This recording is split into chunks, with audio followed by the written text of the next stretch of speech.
সুন্দরী একা একা কোথায় চললে? ভর দুপুরে কলেজ থেকে ফিরছিল মান্নাত। দুপুরের টাইমে এই রাস্তাটা ফাঁকা থাকে। থ্রি পিসের ওড়নাটা টেনে আরেকটু ঠিক করে হাঁটতে লাগলো ধীর পায়ে। একটা ছেলে সামনে এসে বলে, আরে বাহ, চাশমিশ চলছে একা, পথের সঙ্গী হলে দোষ কি তাতে? মান্নাত নিজের দিকে তাকিয়ে দাঁড়িয়ে রইল। কিছুক্ষণ পর বলে, প্লিজ আমাকে যেতে দিন। ছেলেটা সামনে থেকে সরে বলে, যাও বেবি ডল। কিছুটা এগোতেই মান্নাতের ওড়না ধরে ফেলে। মান্নাত কিছু বলবে তার আগেই একটা কালো রঙের গাড়ি এসে ব্রেক করে তাদের সামনে। গাড়ি থেকে একটা ছেলে বের হয়ে ছেলেগুলোকে মারধর করতে থাকে। বখাটেদের মধ্যে একজন জাইনের হাতে ছুরি দিয়ে পোঁচ দেয়, যার ফলে জাইনের হাত বেশ খানিকটা কেটে যায়। এই অন্তর এদের খোঁজ বের করত আমার এলাকায় বসে ইপটিজিং। ওরা হয়তো জানে না এই সিংহের গুহা, এখানে শিকারী ভুল করে ঢুকে পড়লেই খালাস। কথা বলার মধ্যে হঠাৎ সামনে তাকিয়ে দেখে মেয়েটা ওড়না ছেঁড়ার চেষ্টা করছে। কিন্তু নতুন কাপড় ছেঁড়া কি এতটা সহজ? মেয়েদের মাথায় আসলেই কি ঘিলু কিছুটা কম থাকে নাকি? জায়েন্ট শার্টের হাতা ফোল্ড করতে করতে বলে, মিস চারচোক, আপনার কি মনে হয় এটা কি কোনো সিনেমার শুটিং? মান্নাত ফ্যালফ্যাল দৃষ্টিতে সামনের দিকে তাকায়। লম্বা ফর্সা, কালো শার্ট, কালো প্যান্ট, কি মারাত্মক সুদর্শন যুবক তার সামনে দাঁড়িয়ে আছে। এই ছেলে সত্যি কি এই দেশের নাকি পাকিস্তানি? জায়েন্ট শীষ বাজিয়ে বলে, মিস চারচোক, এর আগে কোনো ছেলে দেখেননি নাকি? আর শুনুন, এটা কোনো সিনেমা নয় যে আপনার ওড়না ছিঁড়ে আমার হাতে বেঁধে দিবেন। মাথায় কোনো বুদ্ধিশুদ্ধি নেই নাকি? এই ভর দুপুরে এই রাস্তায় একা একা কোন ঘাস কাটতে এসেছেন? আপনার হাত থেকে রক্ত ঝরছে। জাইন আর কোনো কথার উত্তর না দিয়ে গাড়িতে উঠে বসলো। অন্তরকে বলল, মেয়েটা বাড়ি পর্যন্ত এগিয়ে দিয়ে আয়। আজকে রাতে কিন্তু পার্টি হবে মাম্মা। অন্তর মান্নাতকে বলল, নাম কি আপনার? মান্নাত। কোন কলেজ? মান্নাত চুপ করে রইল, যাতে খালাম্মা আর তাহলে ব্রিলিয়ান্ট। নিশ্চিত আপনি ক্লাস টপার, এজন্য সালার বস্তার মতো ড্রেস আর চার চোখ। এত পরে কি হবে? ডাক্তার হব? বাসা কই তোমার? সামনের গলিতে। এমন মেনমেন করে কথা বলেন কেন? এভাবে কথা বললে একটাও রোগী পাবে না। তোমার বাবা কি করে? এসিপি। ও, 14 সর্দার। তা এত কালো টাকা থাকার পরেও তোমার এ হাল কেন? মান্নাত চুপ করে রইল। তোমার বাসা চলে এসেছে, বাসায় ঢুকে উদ্ধার করো মামনি। অন্তর গেটের সামনে নেম প্লেট পড়ল, এসিপি জামাল সর্দার। মান্নাত চলে গেল। কি মেয়ের বাবা, একটা ধন্যবাদ পর্যন্ত দিল না। মিতা বেগম সেই কখন থেকে জাইনের অপেক্ষায় আছে। জাইন গেট দিয়ে ঢুকতেই তার চোখ গেল জাইনের হাতের ক্ষতস্থানে।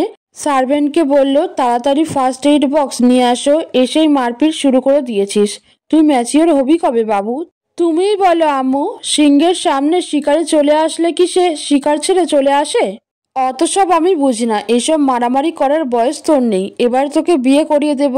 আম্মু, এইসব ঝামেলায় আমি নেই। বাই দা ওয়ে, আমার ভাবি কই? ভাবির জন্য গিফট নিয়ে এসেছি। দেবর ভাবি মিলে তোমার ছেলের চান্দি ফুটো করে দেব। মিতা বেগম জাইনের হাতে ব্যান্ডেজ করে দিয়ে বলে, এই বিয়ে টিকবে না নাকি কে জানে। তুই ফ্রেশ হয়ে আয়, তোকে নিজের হাতে খাইয়ে দিব। ইটস নট ফেয়ার আম্মু, ভাবির সাথে দেখা হলো না, আমি ফ্রেশ হয়ে আসি, এরপর তোমার ছেলেকে ধরবো। জিয়ান নয়না আর তার রিসেপশনের ভিডিও দেখে এতটাই তাতে ডুবে গেছে, মোবাইলের দিকে তাকিয়েই বলে, শুনয় না, তোমার নামটা বোধ হয় তোমার সরল চোখ দুটো দেখেই রাখা হয়েছে। কি আছে তোমার ওই নিষ্পাপ চাহনিতে? আমি কেন বারবার তোমার আঁখি পল্লবে হারিয়ে যাচ্ছি? এই আপনার আসল রূপ? ইরার কথা শুনে জিয়ানের ধ্যান ভাঙলো। ইরার দিকে তাকিয়ে বলে, সমস্যা কি আপনার? বারবার আমার আর আমার বউয়ের মাঝখানে আসছেন কেন? আমাকে বোকা মনে হয়? আমি জানি আমার চোখ সুন্দর, সবাই অনেক প্রশংসা করে, তাই বলে লুকিয়ে লুকিয়ে আমার চোখ দেখবেন? হোয়াট? এরকম দিবা স্বপ্ন দেখা বন্ধ করুন। জাইন চৌধুরীর রুচির দুর্ভিক্ষ দেখা দেয়নি আপনাকে নোটিস করবে। আমার দৃষ্টি এক্সপেন্সিভ। সে যেখানে সেখানে তার দৃষ্টি স্থির করে না বলেই পায়ের উপর পা তুলে নিজের কাজে ব্যস্ত হয়ে পড়ল। ইরা বেশ অবাক হলো। একটা ছেলের এত অ্যাটিটিউড, তার পাশে বসা সুন্দরী মেয়ে তাকে যেচে অ্যাটেনশন দিতে চাইছে, এরপরেও ইগনোর করছে। ইরা হুট করে জাইনের হাতের উপর হাত রাখলো। জাইন দ্রুত হাত সরিয়ে নিয়ে বলে, don't touch, control your self, please এমন করবেন না। আমার খুব ভয় হচ্ছে, আপনার হাতটা একটু ধরতে দিন। সমস্যা কি আপনার? একা ট্রাভেল করতে এত সমস্যা? তাহলে একা ট্রাভেল করতে কে বলেছে? আমার বউ খুব ডেঞ্জারাস, সে যদি জানে আমাকে কেউ টাচ করেছে তার হাত কেটে দেবে, সাথে আমারটাও। নিজের হাতের প্রতি মায়া দেওয়া থাকলে এমন ক্রাইম করার চিন্তা করবেন না। মানবতার খাতিরে একটু হেল্প করুন প্লিজ। জিয়ান নিজের ল্যাপটপ ব্যাগে রাখলো। এখানে হাত রাখুন, শক্ত করে ধরে রাখুন। এখানে হাত রাখা আর সিটের হ্যান্ডেলে হাত রাখার মধ্যে পার্থক্য কোথায়? মানুষ ভয় পেলে একটু সহনশীল আচরণ করতে হয়। এর চেয়ে সহনশীল হওয়া আমার জন্য সম্ভব না। So don't disturb me. আম্মু 8 ঘন্টা হয়ে গেছে, আর কত ঘন্টা লাগবে? নয়না, আমি যতদূর জানি 18 থেকে 20 ঘন্টা লাগে। তুই তাড়াতাড়ি ঘুমিয়ে যা, উঠে দেখবি জামাই নিজে থেকে তোকে কল করেছে। নয়না জাহানারা বেগমের কোল থেকে মাথা উঠিয়ে নিয়ে বসে পড়ল। না, এখানে ভালো লাগছে না, আমি নিজের রুমে শোবো বলে নিজের রুমে চলে আসলো। জিয়ানের টি শার্ট নিজের গায়ে জড়িয়ে শুয়ে পড়ল, চোখ বন্ধ করে ঘুমানোর ট্রাই করছে। সবে মাত্র তন্দ্রাভাব এসেছে, হঠাৎ মনে হলো কারো গরম নিঃশ্বাস তার মুখে পড়ছে। ঘুম ঘুম চোখ খুলেই অবাক দৃষ্টিতে তাকিয়ে বলে, মিস্টার প্লেন ড্রাইভার আপনি? জিয়ান নয়নার ঠোঁটের উপর আঙুল রেখে বলে, একদম চুপ, একটুও কথা বলবেন না। তোমার ঠোঁটের নেশায় আমি মাতাল হয়ে গেছি, আমার নেশা কাটাতে তোমার ঠোঁট দুটোই চাই। নয়না ধরফড়িয়ে উঠে বসলো, আওয়াজ করে ডাকলো, মিস্টার প্লেন ড্রাইভার আপনি কোথায়? বেড সাইড সুইচ দিয়ে লাইট অন করলো। না, কোথাও তার অস্তিত্ব নেই। জিয়ানের শার্টটা গভীরভাবে জড়িয়ে ধরে বলে, এ কোন রোগে আমাকে আক্রান্ত করে গেলেন? আমি যে আপনার সাথে কথা বলার তৃষ্ণায় কাতরাচ্ছি। একবার আপনার কণ্ঠ শুনিয়ে আমার তৃষ্ণা মিটিয়ে দিন। কথা বলার তৃষ্ণা যে বড্ড বাজে তৃষ্ণা। এয়ারপোর্ট থেকে অনিকেত সোজা চলে আসলো হাফ মিঙ্গেল নাহিদের বাসায়। কোনো মেয়েই আজ পর্যন্ত তার মনের ধারে কাছে যেতে পারল না। মনের সাইড ঘেঁষে সব মেয়ে বের হয়ে যায়। মনে বিয়ে করতে না পারার পাহাড় সমান দুঃখ নিয়ে ধপ করে বসলো সোফায়। কোনো ভূমিকা ছাড়াই নাহিদকে জিজ্ঞেস করলো, তোর বউ যে তুই ওয়াশরুমে 2 মিনিট লেট করলে সন্দেহ করে, এত প্যারা দেয়, কথায় কথায় সন্দেহ, তোর বিরক্ত লাগে না? সন্দেহ করে এটা ভালো, তাতে আমি বুঝতে পারি, কিন্তু সন্দেহ না করলে বরং আমার বিরক্ত লাগে, টেনশন হতো। মাথার তার কি আছে না গেছে? এখনো একটু আছে, কবুল বলার পর ততটুকুও থাকবে নাকি গ্যারান্টি দিতে পারছি না। এ কেমন ভালোবাসা? না করেছিস বিয়ে আর না করেছিস জীবনে প্রেম, তুই এটি বুঝবি না। ও সন্দেহ করে আমাকে অতিরিক্ত ভালোবাসে, তাই ভালোবাসা ফেক হলে আমি উগান্ডা গেলেও সন্দেহ করতো না। উপস, বড্ড ব্যথা পেলুম বুকে। এ জন্মে বিয়ে কি জুটবে আমার কপালে? একটা বউ নাই, এই যন্ত্রণায় কাতর হয়ে যাচ্ছি। নাহিদ হেসে বলে, তুই কাতরাতে থাক, তা হসপিটালে না যে আমার বাড়িতে কি? আমরা 4 জন, 2টা উইকেট পড়ে গেছে, আরেকটা আউট হওয়ার দ্বার প্রান্তে। শালার আমার উইকেটের পতন হবে কবে? জীবনে লাবিবের মতো হতে পারলেই জীবন সুন্দর। ওই শালা বন্ধুর প্রেমিকা নিয়ে ভাগছে, আর আমি বন্ধুর বউ নিয়ে ভাগতাম। ব্যাস, মেয়ে খোঁজার ঝামেলা চুকে যেত। লাবিব কাজটা ঠিক করে নাই। এত কিছুর পরেও প্লে বয় রয়ে গেছে। ওর এক্স সুমাইয়ার সাথে এখনো চ্যাট করে। তুই কেমনে জানলি? আমার হবুর ফ্রেন্ড সুমাইয়া। ভাই, তোর বউটাকে দেখে রাখ, আবার তোরটা নিয়ে টানাটানি না শুরু করে। অন্যের টানাটানিতে যে হাত ছেড়ে দেবে তাকে চায় না। ভালোই হয়েছে রেজার সাথে নীলাঞ্জনার বিয়ে হয়নি। তুই বল, মেয়েটাও তো ভালো না? ভালো হলে নিজের প্রেমিকার ফ্রেন্ডের সাথে টু টাইমিং করে। যেমন 12 মাইয়া তেমন 13 জামাই পাইছে। সে যাই হোক, আমার বুকে ব্যথা কমানোর ট্রাই কর বাবু। শালা, তোর কি আমাকে গে মনে হয়? চুপ কর লুচ্চা, আমি কইছি চা কফির কথা। আমার এই ইজ্জত শুধুমাত্র আমার ভবিষ্যৎ বউয়ের জন্য সংরক্ষিত। জিয়ান নয়নার দিকে তাকিয়ে আছে। নয়না কান্না করছে। এই পিচ্ছি, এভাবে কান্না করছো কেন? নয়না নাক টেনে বলে, আমার চোখ, আমার অশ্রু, আমার ইচ্ছা, আমি কাঁদবো। এই 18 ঘন্টা জার্নি শেষ করে রেস্ট না নিয়ে তোমার কান্না দেখার জন্য কল করিনি। তো কেটে দেন কল। সত্যি কাঁদবো? আমি তখন চিৎকার করে কাঁদবো। তুমি কি চিৎকাদনে? জানেন রাতে আমি কি স্বপ্ন দেখেছি? চোখের পানি নাকের পানি মুছে জানাও তো লিটল প্রিন্সেস, কি স্বপ্ন দেখলে? নয়না ওড়না দিয়ে চোখ মুছে মুছে জিয়ানের দিকে তাকিয়ে বলে, আপনি এভাবে ড্যাব ড্যাব করে তাকিয়ে থাকলে কি করে বলবো? আমার বুঝি লজ্জা করে না? জিয়ান দৃষ্টি অন্যদিকে ঘুরিয়ে বলে, এবার বলেন মহারানী, দেখলাম আপনি নাকি আমার ঠোঁটের নেশায় মাতাল হয়ে গেছেন। আপনার নেশা কাটাতে আমার ঠোঁট দুটো চাইছেন। জিয়ান হুট করে নয়নার দিকে তাকালো। দুজনের দৃষ্টি মোবাইলের স্ক্রিনের দুপ্রান্ত থেকে স্থির হলো একে অপরের দৃষ্টিতে। কান্নার ফলে ঠোঁট দুটো হালকা ফুলে উঠে আরো আকর্ষণীয় লাগছে। নাকটা লালচে হয়ে আছে। জিয়ান অপরক দৃষ্টিতে কিছুক্ষণ তাকিয়ে থেকে বলে, এমন ঠোঁট তো আফিমের চেয়ে নেশালো। মাতাল না হয়ে উপায় আছে? নয়না 2 হাতে মুখ ঢেকে নিল। ইস, কি লজ্জা, কি লজ্জা! এভাবে এমন স্বপ্ন কেউ কাউকে বলে? কে জানে এই ড্রাইভারটা কি ভাবছে। লাজুক লতা, এভাবে মুখ ঢেকে রাখলে তো তোমাকে একদম আদুরে বউ লাগে। তো আমি কি বউ না? তুমি বউ, তা তোমার বর কই? আমার বর বিদ্যাসে। জিয়ান হেসে ফেললো। হাতটা সরাও, দেখতে দাও তোমাকে। আমার লজ্জা করছে তো। এভাবে কেউ দেখতে চাইলে লজ্জা করে না বুঝি? তুমি জানো আমার বয়স কত? আপনার বয়স জেনে আমি কি করব? গুনে গুনে তোমার চেয়ে 14 বছরের বড়। 13। এক যুগ বেশি কাটিয়েছি তোমার চেয়ে, এক যুগ বেশি কাটিয়ে কোন রাজ্য জয় করেছেন শুনি? এখনো শিওর না, তবে মনে হচ্ছে কারো মনের রাজ্য খুব তাড়াতাড়ি জয় করে নেব। নয়না মোবাইলের সামনে এসে বলে, মিস্টার প্লেন ড্রাইভার জেগে জেগে স্বপ্ন দেখতে থাকুন। এইসব বাদ দাও, তোমার না এক্সাম, পড়ালেখা করছো না কেন? আজকে থেকে করব। আচ্ছা, আমার পরীক্ষা, সবাই আমাকে কিছু না কিছু দেবে, তো আপনি কিছু দিলেন না? এক্সাম থাকলে কিছু দিতে হয়, আর দেয়নি কে বলল? এই যে আপনার চোখের সামনে বসা ষোড়শী রূপবতী বলল। রূপবতী মেয়েরা সহজভাবে মিথ্যা বলতে পারে? আপনাকে আমার মিথ্যাবাদী মনে হয়? আরে সরি, মজা করে বলছি। আমার চোখের দিকে এভাবে তাকিয়ে থাকবেন না।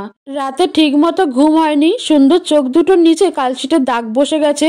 এসব হয়েছে আপনার জন্য মিস্টার প্লেন ড্রাইভার। যত দোষ প্লেন ড্রাইভার ঘোষ।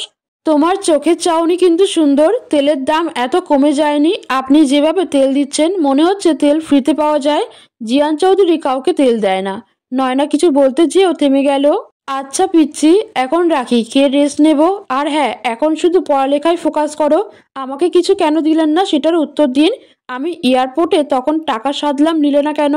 ওটা তো বেডশিটের, তাই। এখন কিভাবে দেব জানি না। আচ্ছা বাবু, রাখি, গুড বাই, টেক কেয়ার। জিয়ান কল কেটে দিল। নয়নার মনটা উদাস হয়ে গেল। মাত্র 40 মিনিট কথা বলল। রাতে এপাশ ওপাশ করতে করতে কখন চোখ লেগেছে জানা নেই নয়নার।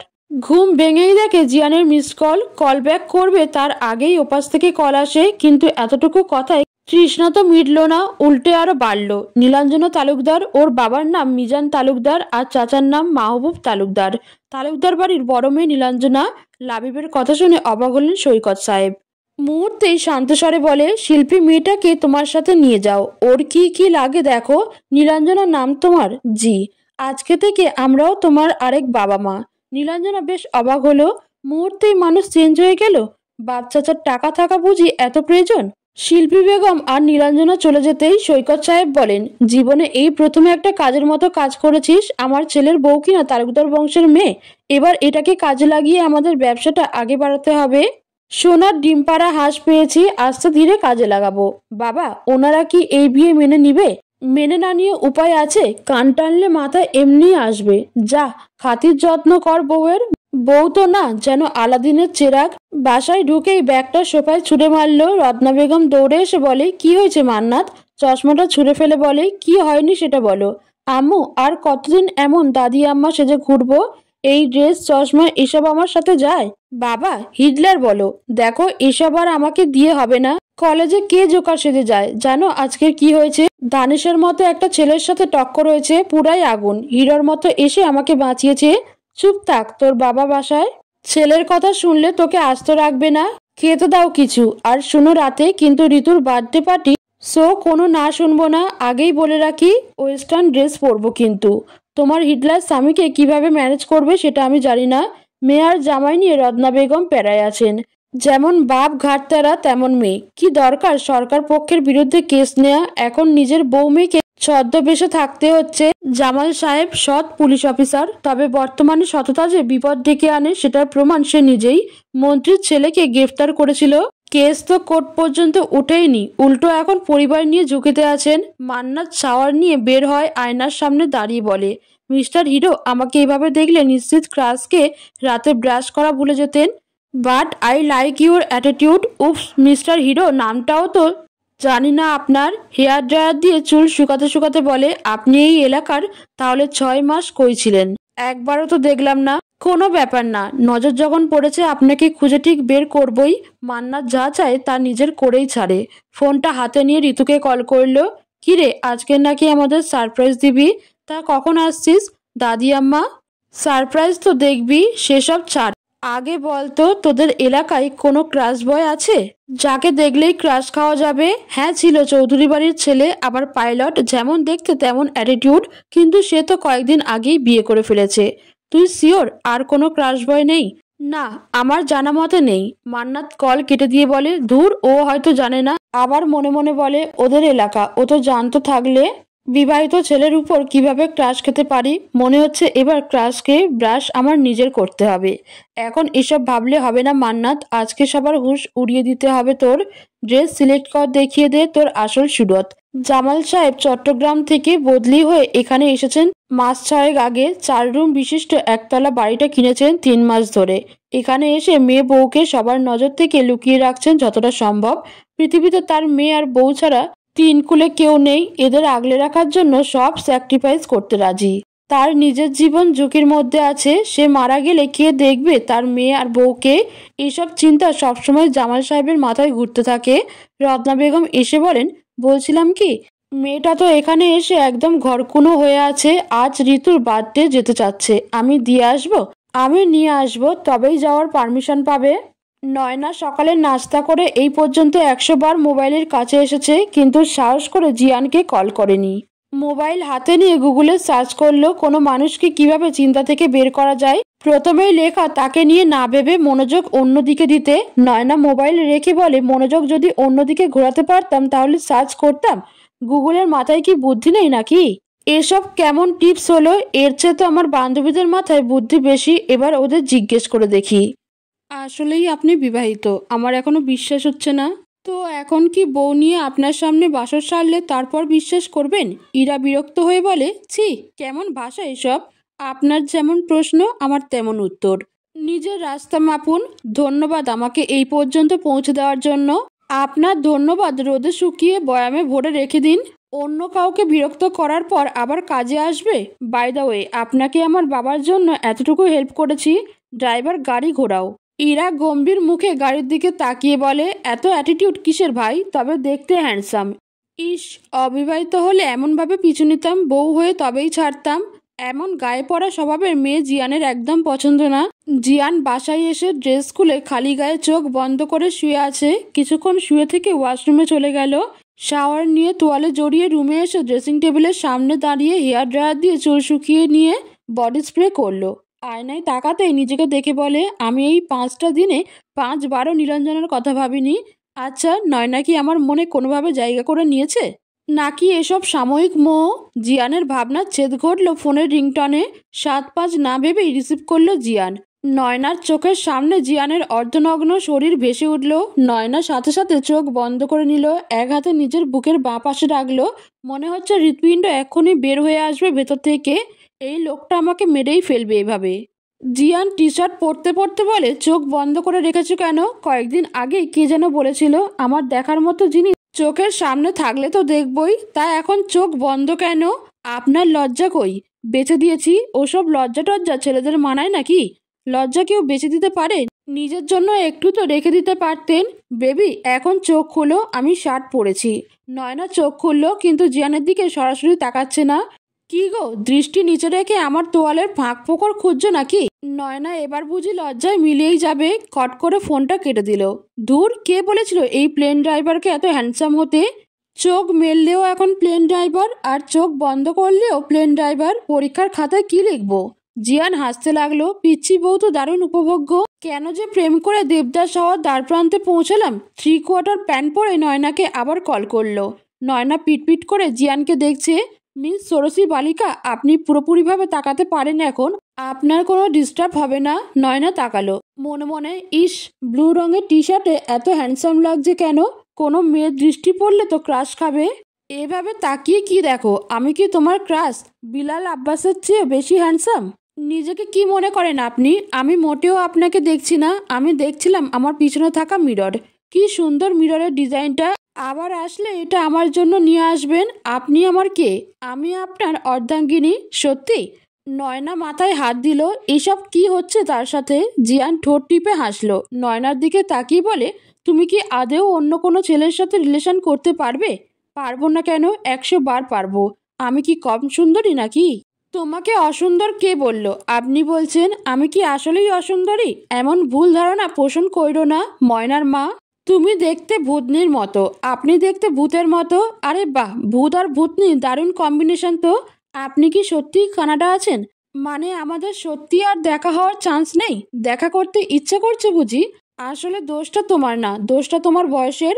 কয়েকদিন পর আর আমার কথা মনেও থাকবে না। আসলেই আপনাকে ভুলে যাব, এটা কি সম্ভব? অনেক বেশি মিস করছো বুঝি?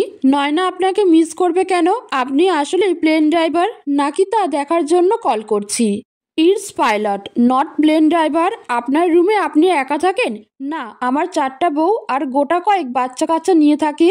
সোজা কথা বলা যায় না? সমস্যা কি তোমার শুনয় না? পড়তে না বসে মোবাইল নিয়ে পড়ে আছো কেন? সমস্যা কি মানে? সমস্যা হলেন আপনি, সমস্যার মা, সমস্যার বাপ, সমস্যার 14 গোষ্ঠী সব আপনি। কোথাকার প্লেন ড্রাইভার আমার মাথাটা খেয়ে ফেলেছে। কোথাকার প্লেন ড্রাইভার মানে? আমি জিয়ান রেজা চৌধুরী, ক্যাপ্টেন রেজা চৌধুরী মানে বুঝো? ফার্স্ট অফিসার আমি, সো রেসপেক্ট। আর ফোন রাখো, পড়তে বসো, আমার কাল ফ্লাইট। সো রেস্ট নিতে হবে, শরীর ফিট রাখতে হবে বেবি। নয়না ফোন কেটে দিল। কি পেয়েছে আমাকে? যখন তখন বাবু, বেবি, বাচ্চা বলবে। সামনে পেলে একদম নাগামরিচের আচার বানিয়ে রেখে দিতাম। জাইন্ট ব্ল্যাক শার্ট, সাথে ব্ল্যাক ব্লেজার পরা, হাতে ব্ল্যাক ওয়াচ, চুলগুলো স্পাইক করা, নিজেকে আয়নায় শেষবারের মতো দেখে নিয়ে নিজের সবচেয়ে পছন্দের পারফিউম স্প্রে করে নিল। এটা স্মেল ভীষণ পছন্দ জাইনের। রেডি হয়ে নিচে আসতেই মিতা বেগম বললেন, রাত 9টায় তুই এত সেজেগুজে কোথায় যাচ্ছিস? আম্মু কি যে বলো না, আমি কি মেয়ে নাকি সাজগোজ করব? তোমার ছেলেরা এমনিতেই হ্যান্ডসাম, এসব পাম না দিয়ে আসল কথা বলো। আম্মু আজ পার্টি আছে অন্তরের বাসায়, 1টার মধ্যে বাসায় চলে আসবো। দেখ জাইন, এবার কিন্তু তোর স্থির হতে হবে, অনেক হয়েছে এখান সেখান ঘোরাঘুরি। ওকে আম্মি যান, ভেবে দেখছি। জাইন গাড়ি না নিয়ে তার শখের বাইক নিয়ে বের হলো। অন্তরের বোনের বাড়িতে অন্তর বারবার ঋতুর পিছু পিছু ঘুরছে আর বলছে, একটা বান্ধবী দে তোর। যদি ভাইয়ের জন্য এতটুকু না করতে পারিস তাহলে কেমন বোন তুই? একটা মেয়ে দে, সিঙ্গেল লাইফ আর ভাল লাগে না? কতকাল একা থাকবো বল? আমাকে দেখে কি তোমার মেয়ে পাচারকারী মনে হয়?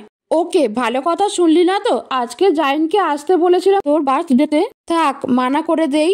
জাইন, ও চলে আসছে। চলে আসলেও কি, ও তো তোকে পাত্তাই দেয় না। ভাই, তুমি আমাকে এভাবে অপমান করছো? তোমার বন্ধুর যে প্রেমে অ্যালার্জি সেটা দেখছো না? তোর সবচেয়ে সুন্দরী বান্ধবীটার নাম বল। নাম বলে কি হবে, আসলেই দেখে নিও। মান্নাত ব্ল্যাক আর গোল্ডেন শেডের আনারকলি পরেছে, সাথে হালকা অর্নামেন্টস, চুলগুলো কাল করেছে। আয়নায় তাকিয়ে বলে, হায়, নিজেই নিজের প্রেমে পড়ে যাচ্ছি, সবাই তো বেহুশ হয়ে যাবে। কালো বোরকা পরে রুম থেকে বের হলো মান্নাত। জামাল সাহেব ড্রয়িং রুমে বসে খবর দেখতে বিজি। মান্নাত ধীর পায়ে বের হয়ে গেল। বাইরে এসে দাঁড়িয়ে আছে রিক্সার জন্য। গিফটের প্যাকেটটা এমনভাবে বোরকার উপরে রেখেছে দেখে মনে হচ্ছে প্রেগনেন্ট মহিলা। রিক্সা না পেয়ে হেঁটেই রওনা দিল। বেশি দূর না ঋতুর বাসা, হেঁটে গেলে মাত্র 20 মিনিট লাগবে। মান্নাত ঋতুর বাসায় ঢুকতেই সবাই বোকার মতো তাকিয়ে আছে মান্নাতের দিকে। অন্তর এসে বলে, আপনি কে খালাম্মা? মান্নাত নরম স্বরে বলে, ঋতু কোথায়? আমি ওর ফ্রেন্ড। অন্তর ঋতুর রুম দেখিয়ে দিয়ে ভ্রু কুচকে বলে, এই 9 মাসের বাচ্চা নিয়ে কে বার্থডে পার্টিতে আসে? এখন এখানেই ডেলিভারি হলে পার্টি ছেড়ে মাটি করতে হবে। মান্নাত ঋতুর রুমে ঢুকতেই ঋতু চিৎকার দিয়ে বলে, কে আপনি? মান্নাত গিফটের প্যাকেট বেডের উপর রেখে বোরকার নেকাব সরিয়ে বলে, আমি। ঋতু আরেক দফা অবাক হয়, কে আপনি? মান্নাত বোরকা খুলে চুলগুলো ঠিক করে বলে, সাবকি হোস উড়ানে ওয়ালিম মান্নাত হু। আরে ইয়ার, তোকে চেনাই যাচ্ছে না। দাদি আম্মা থেকে সোজা হটনেসের দোকান, কিভাবে সম্ভব? সেসব বিরাট কাহিনী পরে বলবো, এখন বল সারপ্রাইজ কেমন লাগলো? হার্ট অ্যাটাক হতে হতে হয়নি। মান্নাত, ইয়ার, এত রূপবতী হয়ে এমন গাইয়া ভূত হয়ে কলেজে কেন আসিস? কলেজে পড়তে চাই, রূপ দেখাতে না। এবার বল বাকিরা কোথায়? সব ছাদে, চল আমরাও যাই। জানিস আজ আমার জান্টুসও আসবে পার্টিতে। তোর আবার জান্টুস আসলো কোথা থেকে? তুই না পিওর সিঙ্গেল, একদম হট চিলি সসের মতো পিওর। জান্টুসকে তো পটাতে পারিনি। ও এই কেস, এখন চল বাকিদের শখ দেই। যারা এসেছে তোকে দেখলে সত্যি 440 ভোল্টেজের শখ খাবে। লাবিব নীলাঞ্জনার কাছে এসে নীলাঞ্জনার ঘাড়ের চুল সরিয়ে কিস করতে লাগলো। নীলাঞ্জনা সরে দাঁড়ালো। লাবিব এবারে আরো গভীরভাবে স্পর্শ করতে লাগলো। নীলাঞ্জনা সরে যেয়ে বলে, সবসময় এসব ভালো লাগে না। আমার কি মন নেই, ফিলিংস নেই? তোমার ইচ্ছে করলেই এসব করতে চলে আসো। লাবিব নীলাঞ্জনা চুল মুট করে ধরে বলে, বাবা তোকে মেনে নিয়েছে এর জন্য উঠছিস? আমি ছুঁড়ে ফেলে দিলে সব পাকা ভেঙে মুখ থুবড়ে পড়বি। আমার তোকে এখন চাই মানে চাই, চাহিদা পূরণ করবি, নয়তো এই দেশে টাকা ছিটালে মেয়ের অভাব হয় না। নীলাঞ্জনা লাবিবের কথা শুনে অবাক হয়ে তাকিয়ে রইল। একটা মানুষ এত নিচু মাইন্ডের কিভাবে হতে পারে? আমি সত্যিই এই মানুষটাকে ভালোবেসেছিলাম। লাবিব নীলাঞ্জনাকে জড়িয়ে ধরে আদরে আদরে ভরিয়ে দিতে লাগলো। নীলাঞ্জনার চোখ থেকে বোবা অশ্রু গড়িয়ে পড়ছে। যে ভুল সে করেছে তার মাসুল তাকেই দিতে হবে। এই মুখ নিয়ে ফিরে যাওয়ার রাস্তা যে বন্ধ। না সমাজ আর না পরিবার, তাকে কেউ আর গ্রহণ করবে না। আপনি দেখতে অনেক সুন্দর, আপনার হাজবেন্ড অনেক লাকি। মান্নাত ভ্রু কুঁচকে বলে, এক্সকিউজ মি, আপনার আমাকে দেখে বিবাহিত মনে হচ্ছে? সরি, আপনার বয়ফ্রেন্ড লাকি, আমার কোনো বয়ফ্রেন্ড নেই। অন্তর একটু দূরে সরে বলে, এটাই জানার ছিল বিউটিফুল লেডি। মান্নাত খেয়াল করতেই দেখে এটা তো সেই ছেলেটা যে তাকে বাসা পর্যন্ত পৌঁছে দিয়েছে। মনে মনে বলে, আমাকে চিনতে পারোনি? চিনতে পারার কথাও না। অন্তর আরও একটু সামনে এসে বলে, ভালো করে দেখে নিন, আমি কিন্তু পিওর সিঙ্গেল। আপনার ফ্ল্যাটিং স্কিল একদম জঘন্য। এভাবে ট্রাই করলে আগামী বছরও সিঙ্গেল থাকবেন। মান্নাত সরে আসলো, ঋতুর কাছে এসে বলে, এই ঋতু, ওই ছেলেটা কে রে? এটা আমার ভাই। পছন্দ হয়েছে তোর? পছন্দ হলে বল, তোর সেটিং করিয়ে দেই। চুপ কর। তুই কেক কাটবি কখন? আর কেউ আসার বাকি আছে? ভাইয়ার স্পেশাল ফ্রেন্ড জাহিন চৌধুরী আসলেই কেক কাটবো। মান্নাত ওয়াশরুমে যাওয়ার জন্য নিচে আসছিলে, হঠাৎ করে চিৎকার দিয়ে বলে, কে আছো, বাঁচাও আমাকে। জাহিন দ্রুত মান্নাতের মুখ চেপে ধরে বলে, ওয়াই? মান্নাত চোখ বন্ধ করে করছে। জাহিন আস্তে করে বলল, হাত সরালে চিৎকার দেবে না তো? মান্নাত মাথা নাড়িয়ে সম্মতি জানালো। জাহিন নিজের হাত মান্নাতের মুখের উপর দিয়ে সরিয়ে নিল। সিঁড়ির লাইট অফ করে, সম্ভবত কারেন্ট চলে গেছে তাই কেউ কাউকে দেখতে পাচ্ছে না। মান্নাত ভয়ে ভয়ে বলে, এটাকে সরান প্লিজ, আমি বিড়াল ভয় পাই। ম্যারিনো, এদিকে আসো বাচ্চা, কাম বেবি কাম কাম। ম্যারিনো চুপটি করে জিয়ানের কাছে চলে গেল। অন্ধকারে ম্যারিনোর চোখ দেখে ভয় পেয়েছিল মান্নাত। মান্নাত সাইড ঘেঁষে চলে যেতে নিলে তার ওড়নায় টান খায়। পেছনে না তাকিয়ে বলে, একদম অসভ্যতা করার চেষ্টা করবেন না, আমি কিন্তু চিৎকার করে মানুষ জড়ো করব। ও হ্যালো, জাহিন চৌধুরী কোনো মেয়েকে পাত্তা দেয় না, উল্টো মেয়েরা তার জন্য পাগল। ততক্ষণে কারেন্ট চলে এসেছে। মান্নাত সামনে তাকিয়ে অবাক দৃষ্টিতে তাকিয়ে থাকে জাহিনের দিকে। উফ, ব্ল্যাক ব্লেজার, কি হ্যান্ডসাম লাগছে। এর মধ্যেই ম্যারিনো মিউ মিউ করতে লাগলো। মান্নাত তাকিয়ে দেখে ম্যারিনোর পায়ের নিচে তার ওড়না। মান্নাত চট করে জাহিনের পেছনে দাঁড়িয়ে জাহিনের ব্লেজার আঁকড়ে ধরে বলে, প্লিজ ওকে তাড়িয়ে দিন, ও আমার সঙ্গী ম্যারিনো, কোথাও ভ্রমণে গেলে ওকে ছাড়ি না, আর আপনি বলছেন ওকে তাড়িয়ে দিতে? জাহিন ম্যারিনোর কোলে তুলে নিয়ে সামনে হাঁটা শুরু করলো। মান্নাত বুকে হাত রেখে বলে, আমি তোমার প্রেমে ডুবে যাচ্ছি, ঠিক যেভাবে চায়ের কাপে ডুবে যায় বিস্কুট। সেই বিস্কুট যেভাবে বিলীন হয়ে যায়, আমিও ঠিক সেভাবেই তোমাতে বিলীন হতে চাই। এরপর শত চেষ্টা করেও আমাকে কেউ তোমার থেকে আলাদা করতে পারবে না, কিন্তু তোমার বিড়াল, এটাকে কিভাবে মেনে নিব? নয়না পড়তে বসেছে, বেশ কিছু সময় মনোযোগ দিয়ে পড়ল। এরপর মোবাইল নিয়ে তার ফ্রেন্ড তুষিকে কল করলো। ওপাশ থেকে আসলো, the number is busy now. পরপর বেশ কয়েকবার কল করলো, সেম অবস্থা। এই মেয়ে রাত 11টায় কার সাথে এত কথা বলতে ব্যস্ত? নয়না ফোন নিয়ে ভাবলো জিয়ানকে কল করবে, কিন্তু সেই রাতে কল করলে নিশ্চিত এই লোক বলবে, কতবার বলবো আমাকে কল না করে পড়তে বসো, আমাকে ডিস্টার্ব করবে না, আমার কাল ফ্লাইট আছে। নয়না আবার বসলো ম্যাথ নিয়ে। হঠাৎ ফোনটা বেজে উঠলো। বাঁ হাত দিয়ে ফোনটা রিসিভ করে কানে ধরে বলে, তোর এত রাতে কিসের পিরিত? তুষি ভুসি তোরে একদম ভাসিয়ে দিব। পিরিত এক্সামের পর করতে পারবি না? এরপরে এক্সাম হলে যদি বলিস, নয়না আমাকে একটু দেখা, শুধু 5 নাম্বার উঠিয়ে দে, তাহলে তোর বয়ফ্রেন্ডের কোলে নিয়ে ফেলবো তোকে। এর জন্যই বলি, তুমি এত 18:30 হলে কি করে? নয়না ফোনটা সামনে নিয়ে এসে বলে, আপনি নাম্বারে কিভাবে কল করলেন? ও হ্যালো, নাম্বারে কল করা যায় না সেটা কে বলল? তোমার ডাটা অফ, তাই নাম্বারে কল করলাম। আগে এটা বলুন, 18:30 কেন বললেন আমাকে? তোমার এজের মেয়েরা প্রেমও করে, আমার এজের মেয়েরা বাচ্চা পয়দা করে, সংসারও করে। লাইনে আসো। বলেই জিয়ান কল কেটে দিল। ঘুম থেকে উঠে ভাবলো নয়নাকে একটা কল করা দরকার। কল করতে যে দেখে ডাটা অফ, তাই নাম্বারে কল করলো। নয়নার টি শার্ট আর প্লাজো পরা চুলগুলো সব এলোমেলো, একটা ওড়না পেঁচিয়ে ডাটা অন করলো। জিয়ান কল রিসিভ করে কফি মগে চুমুক দিতে দিতে বলে, এত সময় লাগে ডাটা অন করতে? নয়না চুপ করে রইল। জিয়ান ভালো করে নয়নার দিকে লক্ষ্য করলো। এভাবে নয়নাকে আরো সুন্দর লাগছে। বলা যায় নয়নার ন্যাচারাল বিউটি। এমন প্যাঁচার মতো মুখ করে বসে আছো কেন? আমার না পড়ালেখা ভাল লাগে না। এত পড়ে হবেটা কি আপনি বলুন তো? এর চেয়ে বিয়ে করে সন্তান আর সংসার করা সহজ, বাপ-মা বোঝে না। জিয়ান হেসে বলে, ওরে বুড়ি রে, বয়স এখনো 16 পার করতে পারলো না, সন্তান সংসারও চলে গেল। আপনার বয়স কত সেটা জানেন তো নাকি? নিজে বুইড়া আর কচি আম পাতার মতো মেয়েকে বুড়ি বলে? শুনুন, আমি ভার্সিটিতে ভর্তি হব, কত সিনিয়র লাইন মারবে, আর আপনার তখন চুল পেকে যাবে। মোটেই না, তখন মেয়েরা আমাকে আরো বেশি পাত্তা দেবে। দেখো না, ইদানিং মেয়েদের সুগার ড্যাডি পছন্দ। আচ্ছা, প্রেমে পড়ার প্রথম ডেফিনেশন কি? প্রেমে পড়ার আবার ডেফিনেশন থাকে?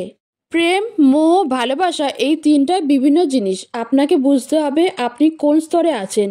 বেশ ইন্টারেস্টিং কথা বললে তো। আচ্ছা আমাকে বোঝাও তো এই তিনটার ভিন্নতা। মোহ, সাময়িক আকর্ষণ, আপনি কারো রূপের মোহে আটকে পড়তে পারেন, অথবা কথার মোহে, অথবা তার ব্যক্তিত্বের মোহে। তবে মোহ একদিন ঠিকই কেটে যাবে। তারপর প্রেম হলো সবচেয়ে সুন্দর অনুভূতি। প্রেমে পড়ার মুহূর্তগুলো রঙিন ফানুসের মতো। আপনি এমনভাবে প্রেম উপভোগ করবেন, মনে হবে জীবনে প্রেম ছাড়া সব কিছু পানছে। প্রেমে না পড়লে মানুষ হয়তো জীবনের স্বাদ উপভোগ করতে পারে না। ইমপ্রেসিভ। এরপর ভালোবাসার ব্যাখ্যাটা কি? ভালোবাসা হলো বিরহ। বিরহ কেন?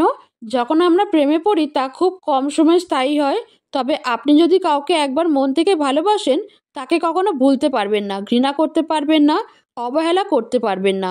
সে আপনাকে সর্বোচ্চ কষ্ট দেওয়ার পরেও আপনি বারবার তার কাছে ফিরে যাবেন। বিচ্ছেদ হলেও সে আমৃত্যু আপনার হৃদয়ে থেকে যাবে। আপনি চাইলেও তার চিহ্ন মুছে দিতে পারবেন না।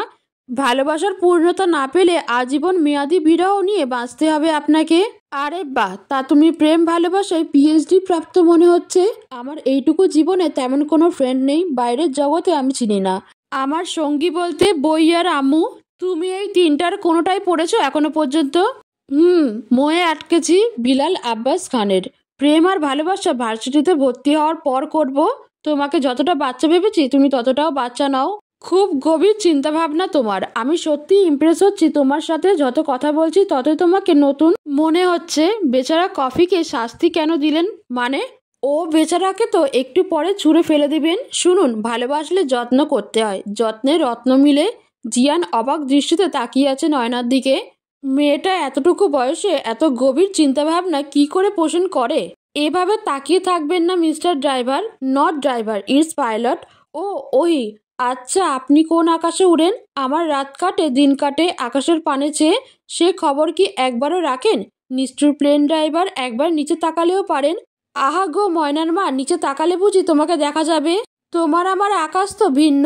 এক আকাশের নিচে হলেও ট্রাই করতাম দূরবীন দিয়ে তোমাকে দেখার। আকাশ কখনো ভিন্ন হয় না মিস্টার প্লেন ড্রাইভার। আমরা একই আকাশের নিচে, তবে ভিন্ন ছাদের তলায়। দেশ ভিন্ন হতে পারে, আকাশ কিন্তু একটাই। জিয়ান ঘড়ির দিকে তাকিয়ে বলে, তোমাদের দেশে তো এখন 1টা বাজে। ইস, সময় নষ্ট করলাম তোমার। রাতে খেয়েছো শুনোয় না? বিরিয়ানি খেয়েছি। গুড বেবি, এবার ঘুমিয়ে পড়ো লক্ষ্মী বাচ্চার মতো। বলেই কল কেটে দিল। নয়নার ভীষণ রাগ হচ্ছে, এই লোকটা এমন কেন? কথা শেষ হওয়ার আগেই ধুম করে কল কেটে দেওয়ার ব্যারাম আছে নাকি? আজাইরার লোক মন চাই দেই 2টা কিল। নীলাঞ্জনার চোখের পাতা এক হচ্ছে না। ঘন্টাখানেক সময় নিয়ে শাওয়ার নিয়েছে। হলদে রঙের একটা শাড়ি পরে বারান্দায় দাঁড়িয়ে আছে। ল্যাম্পপোস্টের আধো আলো তার শাড়িতে পড়তেই নিজের দৃষ্টি স্থির করলো। শাড়ির উপর হুট করে হৃদয় কেঁপে উঠল। চোখ থেকে নামলো অঝোর ধারায় বৃষ্টি। এই শাড়িটা জিয়ান তাকে বসন্ত উৎসবে গিফট করেছিল। আমার হয়তো তোমাকে এই ভালোবাসা উচিত ছিল। ভুল মানুষকে ভালোবেসে ফুলের মতো জীবনটা নিজের হাতে ধ্বংস করে দিলাম। তুমি আমাকে ভুলে গেছো? তুমি না বলতে আমি কাঁদলে বা আমার মন খারাপ থাকলে তোমার মনে পৌঁছে যায় সে সংবাদ। আমার এত কষ্ট তোমার হৃদয় স্পর্শ করেনি। তোমায় খুব সহজে পেয়েছিলাম তো, তাই অবহেলায় হারিয়ে ফেলেছি। বুঝতেই পারিনি হিরে ছেড়ে কাঁচের টুকরো হৃদয়ে জায়গা দিয়েছি। কাঁচ তো বিঁধবেই, রক্তাক্ত হবে হৃদয়। আমি তোমার কাছে কোন মুখে ক্ষমা চাইবো? একবার তোমার মুখোমুখি হতে চাই। দাঁড়িয়ে দাঁড়িয়ে পুরনো স্মৃতি ভাবছে আর নীরব অশ্রু বিসর্জন দিচ্ছে। দৃষ্টি লেগেছে শূন্য আকাশের পানে, যেখানে ছেয়ে আছে শুভ্র কুয়াশা।